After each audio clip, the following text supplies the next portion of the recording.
theme, every She Speaks is going to have a theme. Tonight's theme is honoring, and you'll hear a lot about that tonight from various different angles. This topic of honoring is at the core of so much of my work with women. I get the gift daily to witness women as they honor their instincts, they honor their calling, they honor their wanting more of life. They honor their bodies, they honor their intuitions, and I get to see this. And I'm struck time and time again by the physicality of honoring. So if you think about it, because we sometimes underestimate what an act it is, but the essence of honoring, if you think about it, is about opening. It's about opening your body, it's about opening your heart, it's about opening your mind, it's about opening your voice so something can pass through you. And that is a physical act. And the tricky part about the act of honoring is once it begins, it can sometimes take on a life of its own. And then all you have to do is just surrender to it, right? That's easy. It's a piece of cake. Not a problem. Definitely one of my strengths, the whole surrender. Anybody who knows me. So if you think of a woman in labor, her honoring is opening up her body wide enough for another body to pass through it. Think of the physicality of that. If you think about a person who's right before the moment they're taking that leap of faith, if you watch them closely enough, you will see them flick all the shoulds off their shoulders. You'll see them hurl off their backs the, who do you think you are? You'll see them shake time and time again, the voice of doubt off their legs until they're free. And then they can begin the process of honoring, but it's very, very physical.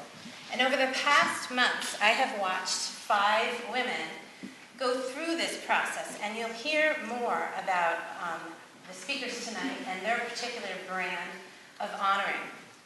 But here's what I want you to know about them. They did not see this coming. These are not professional speakers that you see tonight, although they've done it in various capacities of work. But when you talk about this, when you talk about something from here, it takes on a whole different meaning. Your pulse has a very different cadence to it.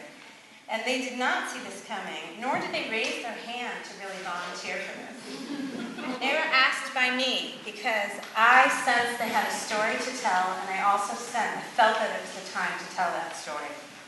And when I invited people, I was met with a pretty predictable response from all 5 speakers. So the first one had the surprise factor in it, and it was the, oh, me? You want me to do it? And then right after that, there was the vague but promising comment that said, you know, I don't really know what we're talking about, but I find it really intriguing.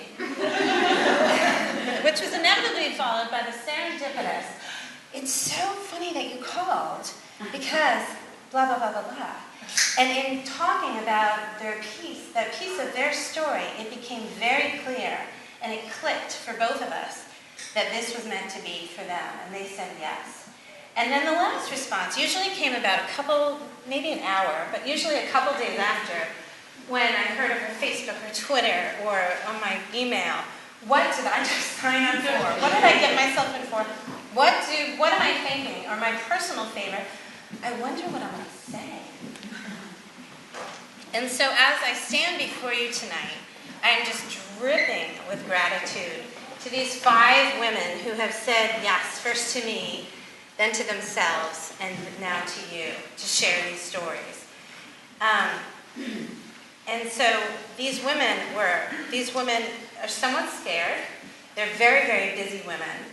And they're not really at all sure they had a story to tell. And still, it was such a gift to watch them over the past 3-4 weeks, or hours, tonight, rehashing and revising their stories, because eventually they discovered they did have a story to tell, and they liked it, and they were proud to tell it, and that's what you'll get to witness tonight.